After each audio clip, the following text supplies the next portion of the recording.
Good morning. Today is June 7th, and we have Richard Black with us. Richard Black, what do you have for us today? Well, we're gonna talk a little bit about immigration and sort of take a global look at the struggle that's underway uh, between the Trump administration and sometimes the federal courts and sort of the whole situation there. Um, I noted this morning that on the big beautiful bill. I hate the name of it, but that is the name of the thing. That's the official name. And anyway, one of the things that I believe has passed through the House is a 3.5% tax on remittances, which is where you have people who are sending money to foreign countries to sometimes to support family or whatever. In some cases, probably to repay debts to cartel smugglers and this kind of thing.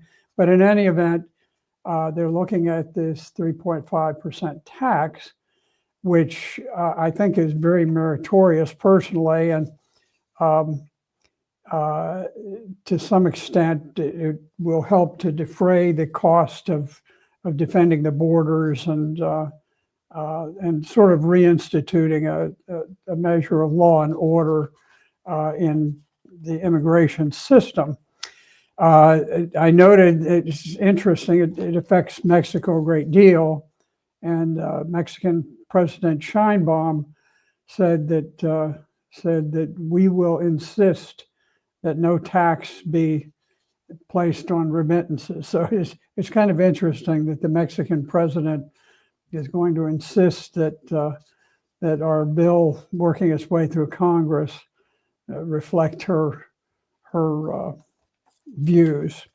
But anyway, so we have that, and I just to go back a little bit during the time of Joe Biden. Joe Biden followed the first Trump presidency, and during that presidency, President Trump really fought all of Congress, both Democrats and Republicans, to begin building the wall. And he had considerable success. I mean, he had a long ways to go, but he put the wall in the most vulnerable areas. And so things were going pretty well at that point. They were improving month by month. And the president had made very important agreements with Mexico that they would keep people in Mexico who were asking for asylum into the United States, so that they didn't just pour in this chaotic situation. And in any event, he was making very good progress in bringing some order to the border. But President Biden really, he came into office with a determination to break the border, to have open borders immigration. And he had a massive orchestration of the importation of millions of illegal aliens into the country. He opened the border, and he actually began dismantling the border wall by selling off many of its brand new parts that were ready to be installed. And he just took them and sold them for scrap. He, over time, repurposed the entire Border Patrol to where there's very little patrolling going on, and mostly they were assisting aliens in who would come across the border, and they would organize them and send them on to different cities where they could place them in strategic locations. And I think a lot of what was going on is they would put them in areas where the Democrats needed additional votes and they would move these people in there with the idea that they'll break up the unity and the cohesion of the Native American population. It really sort of reached a climax where the Biden administration actually established a massive campaign of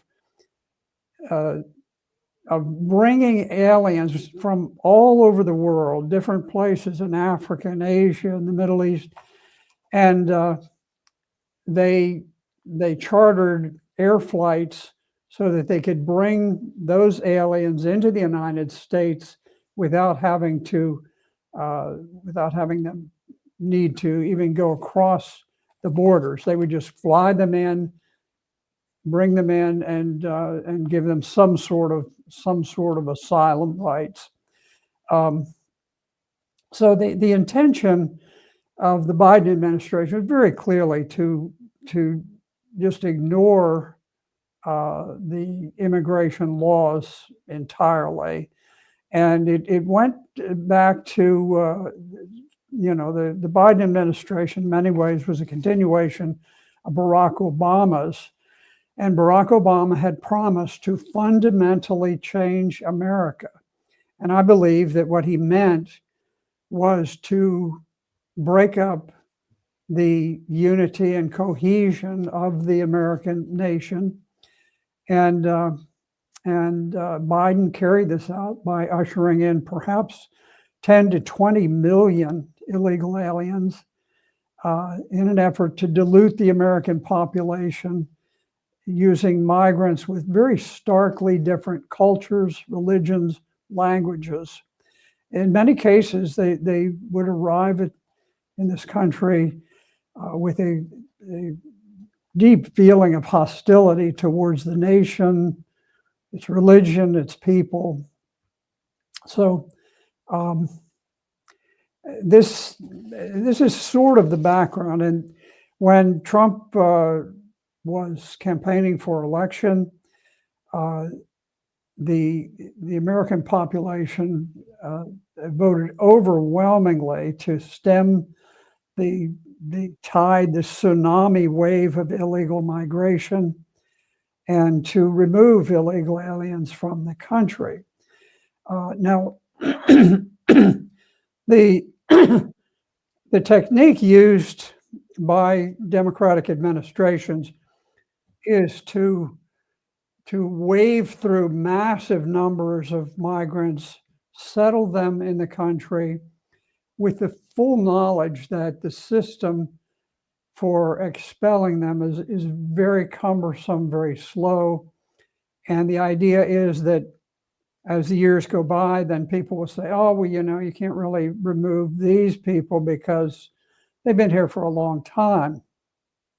And it has worked successfully, it to the point where in some places, like I grew up in Miami, Florida, and when I was a school child, every morning the principal we would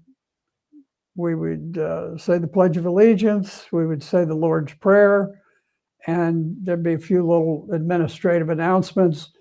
And then I don't know whether the principal did it or somebody else, but there would be like 3 or 4 Spanish words of the day. And back then, Spanish was a little bit of an exotic thing, even in Miami. But people enjoyed, having a little spice to the culture, and we all had some Spanish friends, and but in time, because of things that were put into law under John Kennedy, the law said that basically if a Cuban set foot on U.S. territory, they were granted permanent residency. And it didn't matter who they were, it didn't matter what the situation was.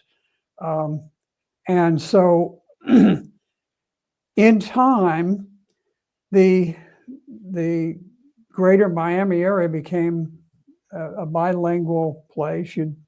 Gradually you'd see more and more of the signs in Cuban, in Spanish, rather.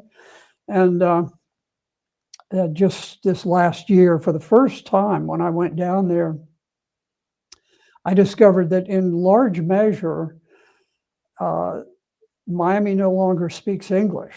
There was a time that it sort of, over many years, decades, it transitioned to being bilingual.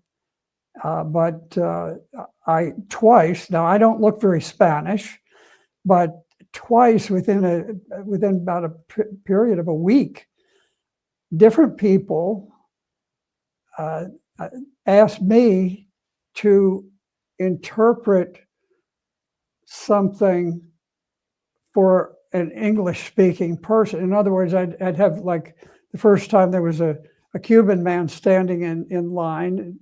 He spoke only Spanish, and he was frustrated because there was an English speaker at this convenience store who couldn't understand him.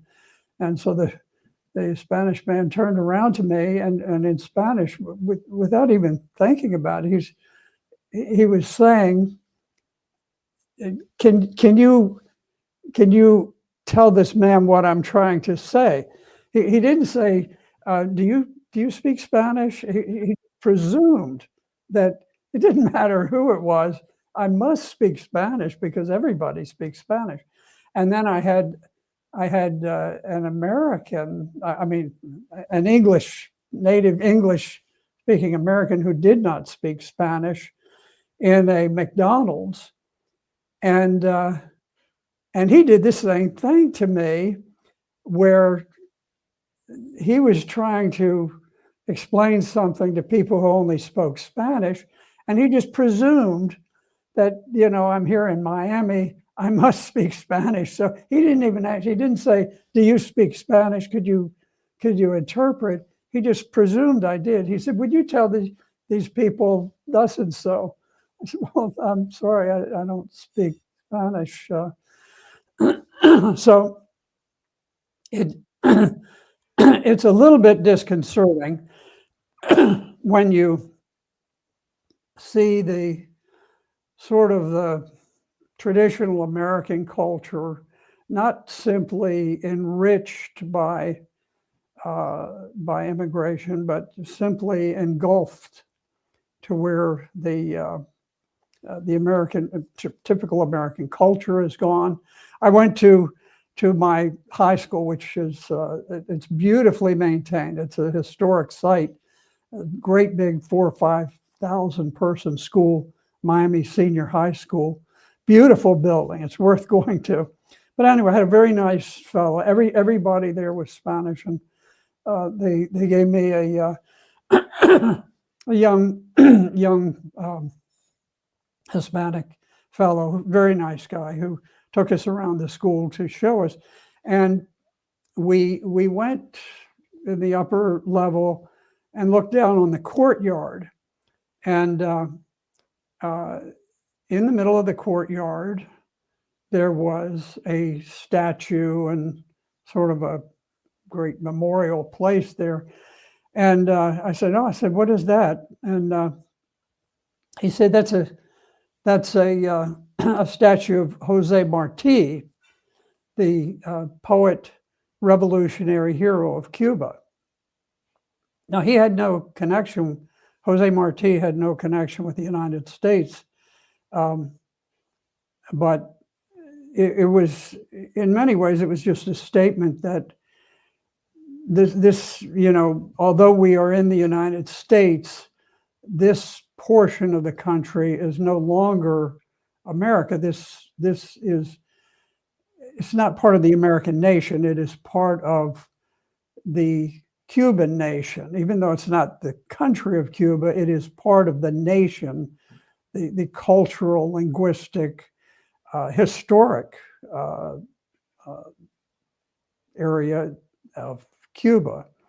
And so it's a little bit disorienting to see that take place. So anyway, that's a little background, and that's from my perspective. And by the way, I know, Morgan, that you have a little bit different perspective, and we're very interested in hearing that.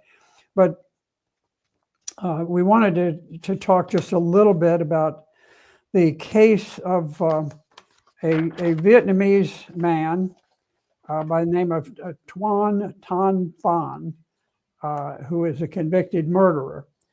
And I want to say at the outset, I'm a tremendous advocate of the Vietnamese American community, and I just spoke at a major event for them a few weeks ago, back in April. So this is not about Vietnamese, this is about aliens who happen to be murderers. And Mr. Phan was finishing up a 25-year sentence for murder, and he also had been convicted separately of shooting a bystander during a gang fight. So he is a convicted killer and convicted gangster. He came here as a Vietnamese citizen on a green card, and the green card gives holders a conditional permanent residency. So they are permanent residents so long as they obey U.S. laws. Now, they're not going to lose the green card for a speeding ticket or something like that. But if they murder someone, they lose the green card and they lose the right to remain in the U.S. So on his final day in prison, ICE picked him up and arrested him for deportation. Now, Mr. Phan has no right to be in the U.S., and Vietnam thinks that he's a murderer and they don't intend to take him back. However, the Trump administration has made arrangement with the country of Sudan, and that's where we are sending him. They're willing to take him, and we think that we ought not to be forced to keep a killer here.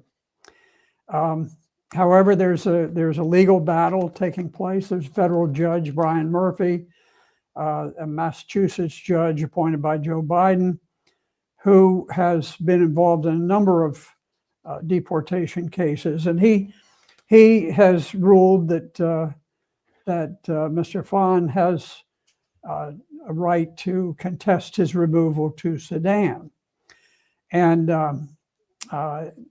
basically, if he can prove that he, his life is likely to be taken if he goes to Sudan, I suppose he can somehow try to weasel out of this thing. But the fact is that the alternative, if we can't ship him somewhere other than the United States, then he's re-released into the United States, and he potentially will continue murdering and doing his gang activities. Now, it is interesting that there is something called a credible fear interview, and that under these credible fear interviews, the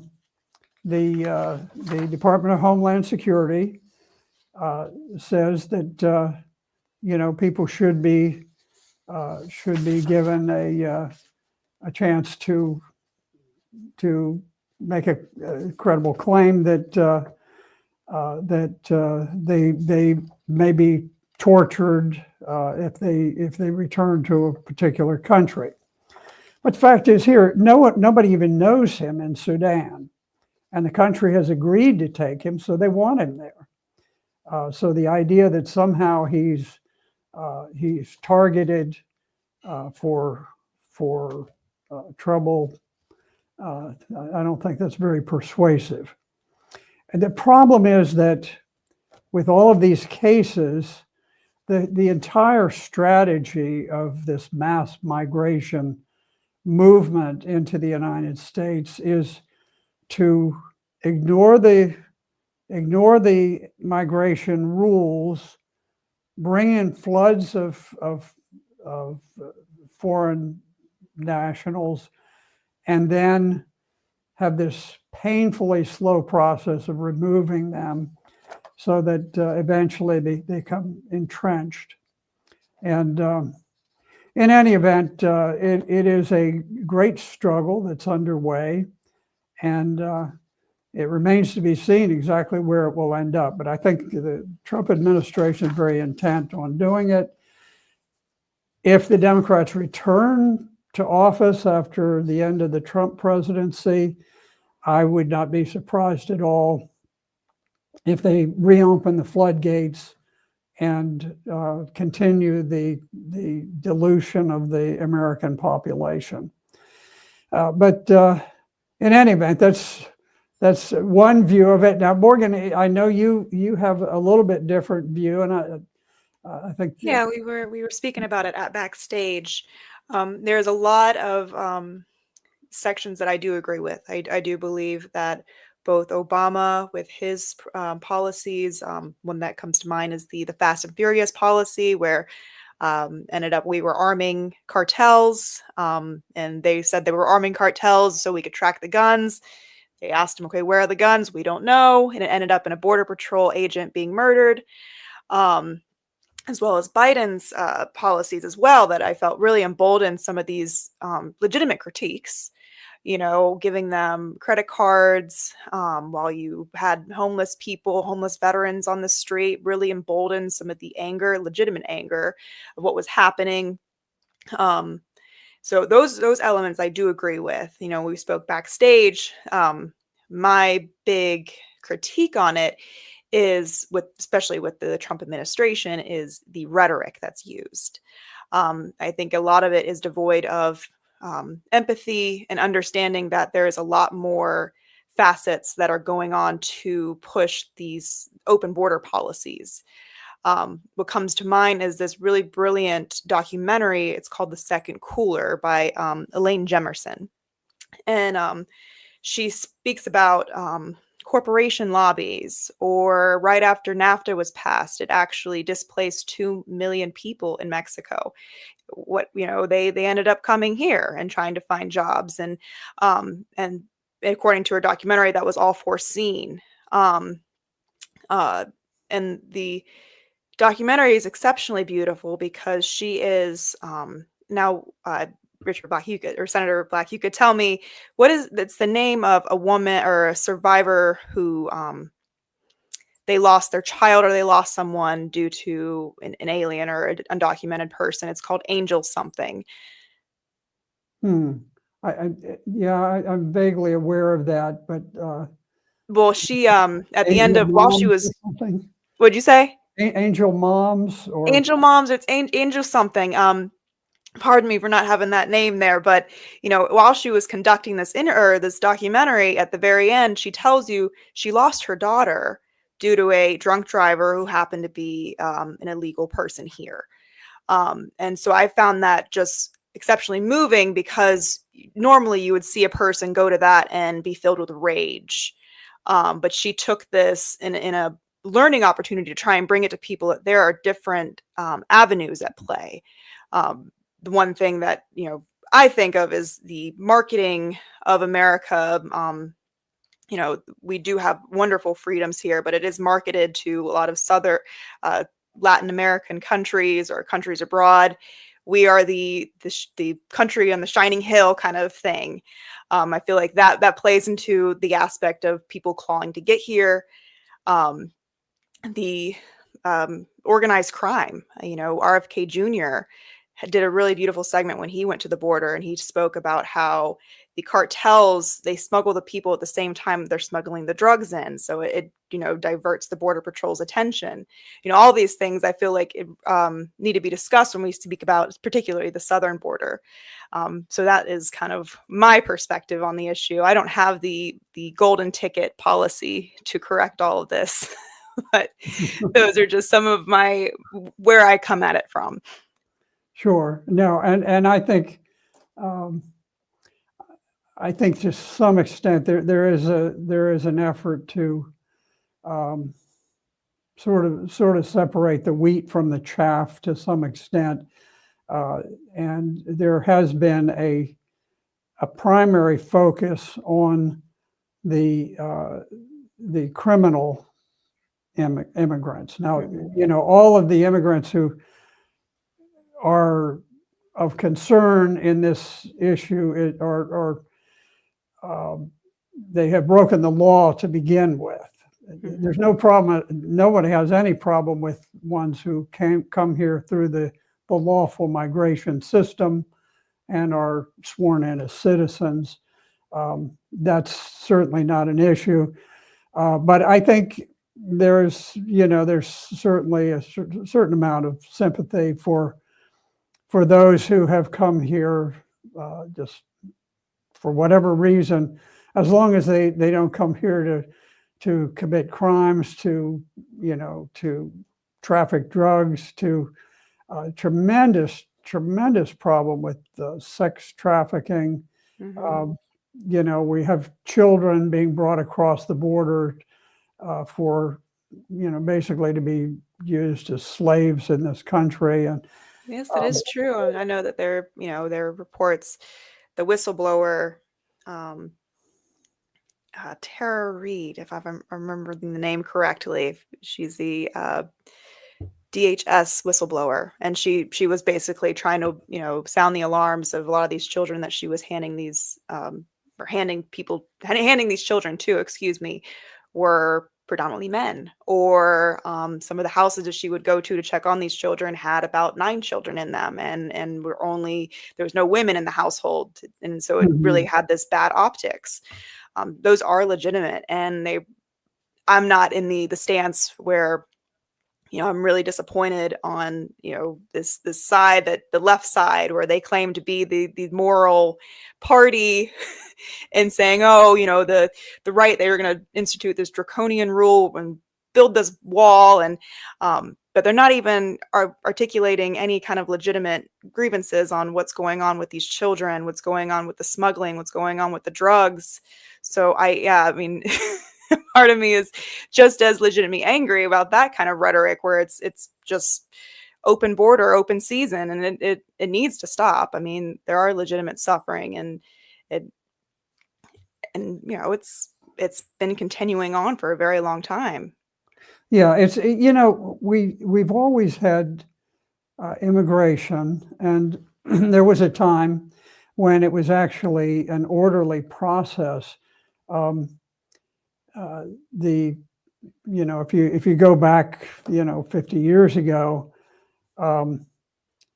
it wasn't necessarily easy to get in. I recall my father sponsored someone to come in, and they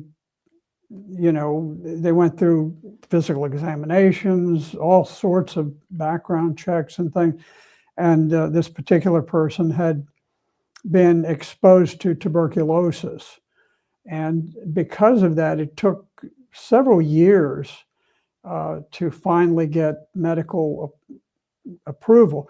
Today, you can have a major active case of tuberculosis, which is very infectious.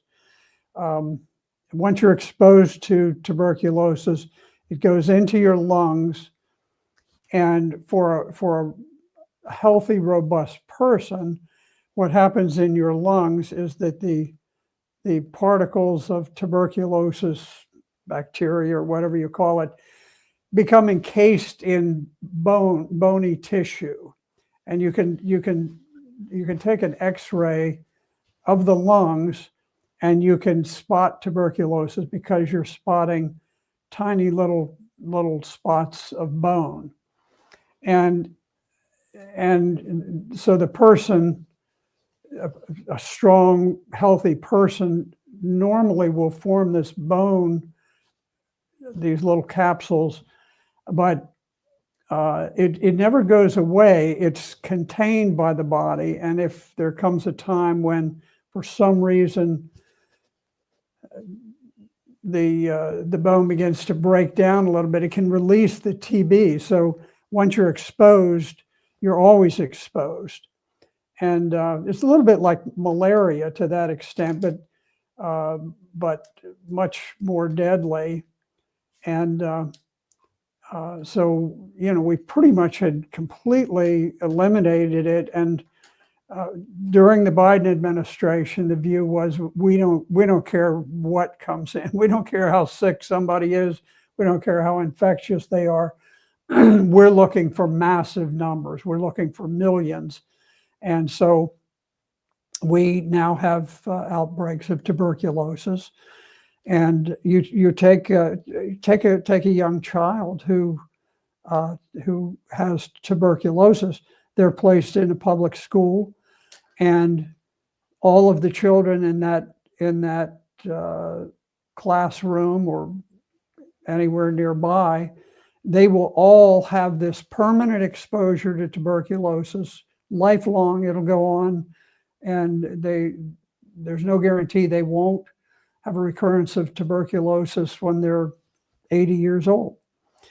And so, it's just very unfair the way that Americans are being treated in this whole effort. And what drives it, there is certainly an economic side, because when we began pushing contraceptives and abortion and so forth, we began to lower the fertility of the American people, and of course it spread across the world, and now there's tremendous fertility deficit.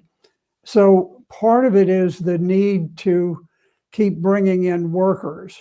We used to reproduce ourselves, and we made our own workers, but part of it is to make up for terrible cultural decisions that were made that now have resulted in this deficit of people. So we bring people across for economic reasons as a result of that. But the other side of it, which is much more dark than the economic reason, is the desire for political gain, where the Democrats believe that the illegal migrants are going to vote Democrat. It hasn't turned out quite as favorably as they had hoped, because in many places, Hispanics are the major issue here. And the Hispanics have turned against illegal migration. And so it didn't work out as well for Kamala Harris as the Democrats had hoped. I think it was kind of a shock to them that even along the Texas border, I think there was a whole string of places that had never, ever voted Republican. And it was almost uniform that they seemed to all be voting.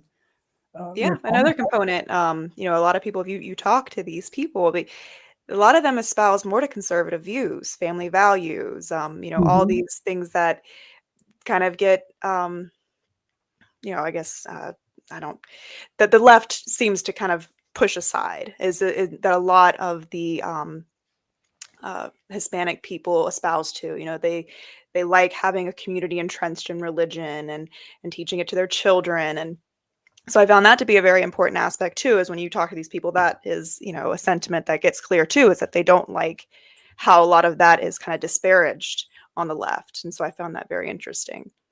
Yes. Well, in any event, I think what we've got now, just to touch on another particular case, and we don't choose this because of the particular politics of it, but sort of as an example where we have a very prominent case now where there's an Egyptian man became very angry, and he threw some sort of a flammable material that that burned some people. He was burned a little bit himself. How serious he was, I don't know. I don't have the information, but Mr. Solomon is his name, and he was living in the United States illegally. And because of that, when he was arrested, his family was then processed for deportation.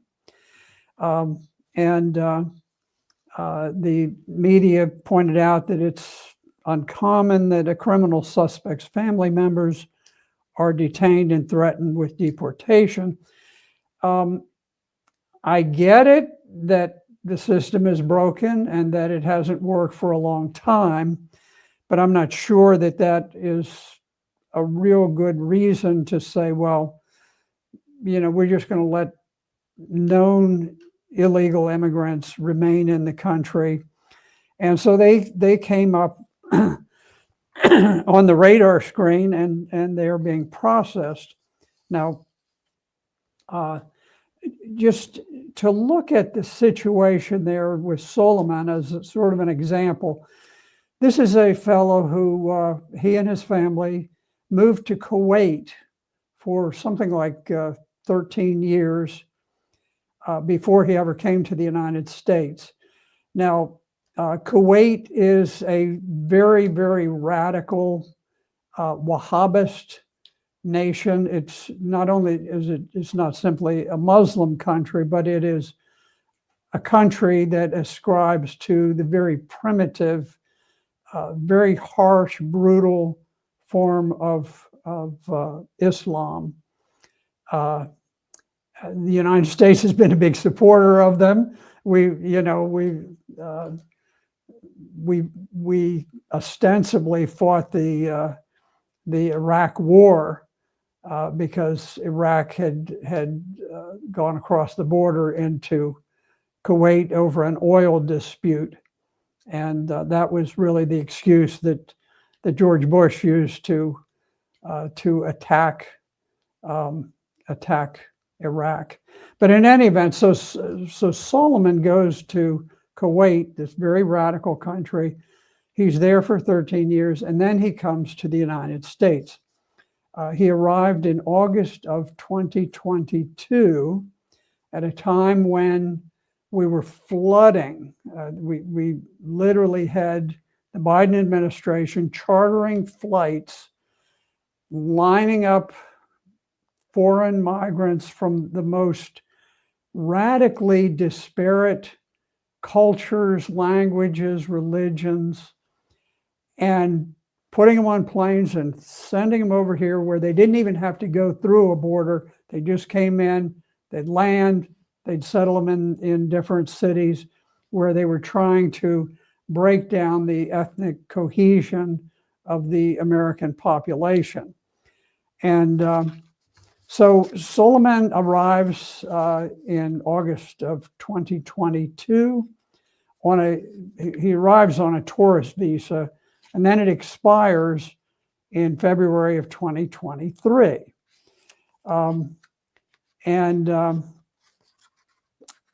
So now once he arrives in August on the tourist visa, he files for asylum.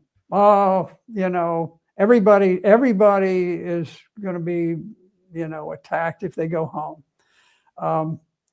The immigration lawyers, who are some of the most crooked lawyers, trust me, I'm a lawyer, they are some of the most crooked lawyers on the planet.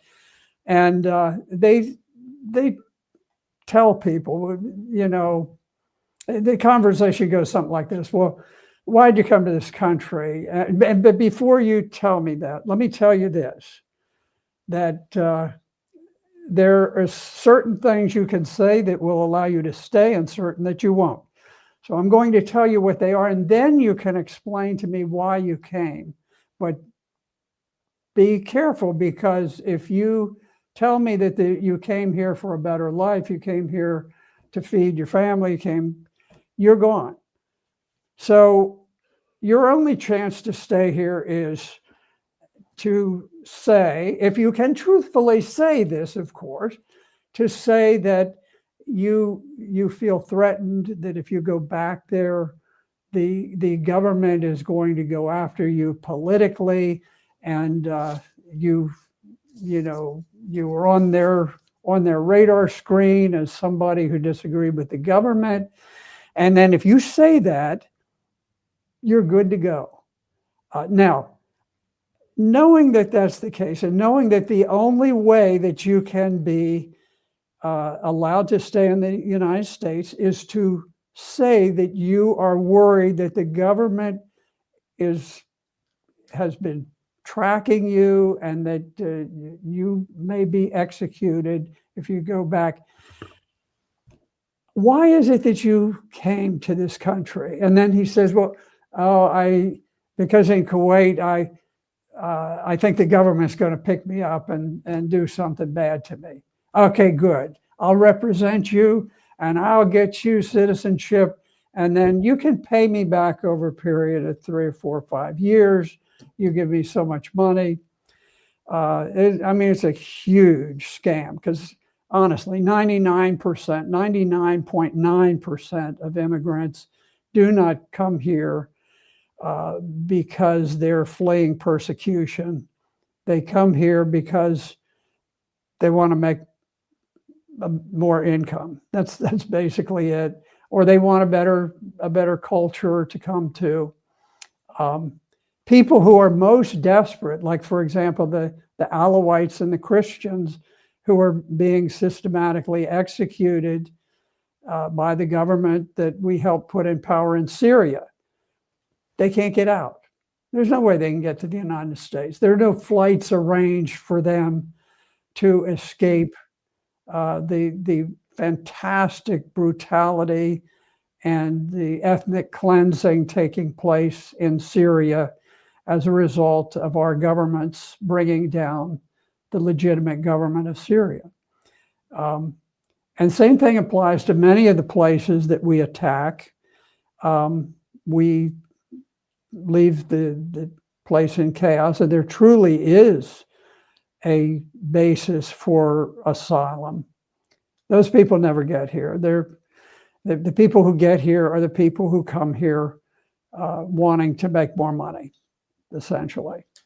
So anyway, it is interesting. Now, Soleimani's wife, okay, let me go through it again. August 22nd, he came here on a tourist visa. February 2023, it expires. But in the meantime, he filed for asylum, and he got a work authorization, but that expired also. So one after the other, there's no right for this guy to be here. His wife was also illegally here. She had applied for an EB2 visa, and that was pending. But we've just gotten into this habit of thinking, well, we give you a visa to come here for a certain time, and you've got a perfect right to violate the law and stay here as long as you wish. Other countries don't do that. If I had gone to Germany on a tourist visa and overstayed, I would certainly expect the Polizei to be knocking on my door if I didn't leave when I was supposed to. But I think America is unique in this way, that traditionally we don't enforce our immigration laws. And so while, there certainly are many sympathetic situations, I think somehow we've got to get some order restored, or it's very destructive of our national culture. Yes, I agree. I think we spoke talked backstage, and I spoke about like some of the policies, like of Reagan, you know, the blanket amnesty bill that was kind of like, we understand this is a mess. You know, some of the people who have been here working, abiding by the U.S. laws, you know, we will give you a path to citizenship, and then we're going to clean all this up. You know, I think that's a very leadership way to handle it, because I think it has gotten way too out of control. I mean, I think the numbers are around, what, 7 million people here who are um, undocumented, you know, aliens. There's, I think there's a general agreement that 10 million is kind of a base. You hear numbers up to 20 million. Mm. It's so out of control that they can't even come up with more accurate numbers than that. But, you know, we had reached a point where the Biden administration was putting up people in $500 a day hotel rooms, illegal migrants. They were forcing wealthy people out of the hotels. They couldn't even get it. And now I don't worry too much about wealthy people in $500 hotels, but that was just the tip of the iceberg. Below there, the rest of the iceberg is state and federal governments all over the nation were going in and they were buying up trailer parks. They were buying up low income apartment buildings. They were buying up all of the places where people on survival wages had gotten a place to live. It was all they could do. My wife's aunt up in New York, she lived in a senior citizens area for many years. I mean, for decades. And they started raising the rent until just recently we discovered we had no knowledge of this, but she moved. She's in her 90s. She moved because they're raising the rent.